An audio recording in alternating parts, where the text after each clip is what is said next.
এক হইছে এই জামালে হইছে জিয়াউর রহমান সাহেব আইসলা আইয়া দরগা জিয়ারত করিয়া অফিসে বইছন।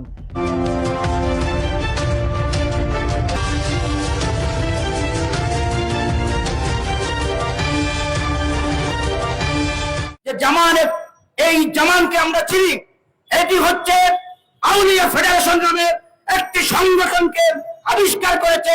সমস্ত বন্ড গাঁজাখুরদেরকে নিয়ে একটি আউলিয়া ফেডারেশন নামে একটি সংগঠন নামকরণ করেছে।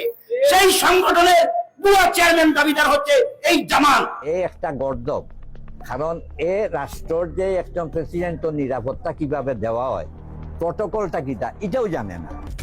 দাবি যে করে রেখে, যে দাবি করে এত দরকার কিছু নাই।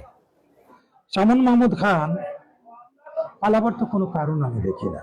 শাহিমাল চৌধুরীকে সিলেটের বিশিষ্ট শিল্পপতি যোগীগঞ্জে বাড়ি। আমি আসলে তাকে চিনিও না, জানিও না ছিলাম। ডিসি সাহেবের যে প্রক্রিয়াটা ছিল এটা আমার কাছে মনে হয়েছে জবরদস্তি, এবং আমার কাছে মনে হচ্ছে অপ্রাসঙ্গিক। অত্যন্ত পরিষ্কার করছি এই কারণে যে আমি দরকার কেউ নই, আমার বক্তব্যটা ভুল ছিল।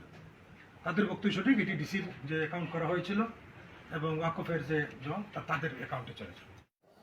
এই ঘটনার পরে যে খাদিম গোষ্ঠী যারা আছেন, যারার উপরে এই জোটা আইছে, এই ডিসি সরওয়াল আলমর পর থাকি যারা খাস্তাগিটা গেছে, তারা হয়তো লজ্জিত বা চিন্তিত যে কোনোভাবে একটা হইতে পারে। তৃতীয় পক্ষ এখন দেখা যায় ইদানিং এই দরগাটা ইয়া আসে কানে কিটা আসে কানে আউলিয়া, এই এরা বিভিন্ন ধরনের বক্তব্য রাখে। এই আমরা যে কমিটি হয়েছে, কমিটির বিরুদ্ধে কেউ রাখে, আবার বিভিন্ন ধরনের বক্তব্য রাখে, যে বক্তব্যর কোনো আকফিস নাই। এটি হচ্ছে আউলিয়া ফেডারেশন নামে একটি সংগঠনকে আবিষ্কার করেছে। সমস্ত বন্ড গাঁজাখুরদেরকে নিয়ে একটি আউলিয়া ফেডারেশন নামে একটি সংগঠন নামকরণ করেছে। সেই সংগঠনের বুয়া চেয়ারম্যান দাবিদার হচ্ছে এই জামান। এই জামান একজন সাংবাদিক পরিচয় দিয়ে দরকার বিষয় নিয়ে যে সিলেটের মানুষকে নিয়ে বাজে মন্তব্য করেছে, সেই মন্তব্যের জন্য অনতিবিলম্বে প্রকাশ্যে জামান সিলেটবাসীর কাছে ক্ষমা চাইতে হবে। জামান, এই জামানের অতীত এবং বর্তমান নিয়ে আমরা ইনভেস্টিগেশন করেছি। তাকে নিয়ে ইনভেস্টিগেশন করে $0 পেয়েছি, সে সিলেটের কেউ নয়। তাকে এই কুচক্রী মহল যারা সিলেটের ক্লিন ইমেজের ডিসিকে সিলেট থেকে প্রত্যাহার করেছে, এই দালালদের একটি চক্র হচ্ছে এই জামান।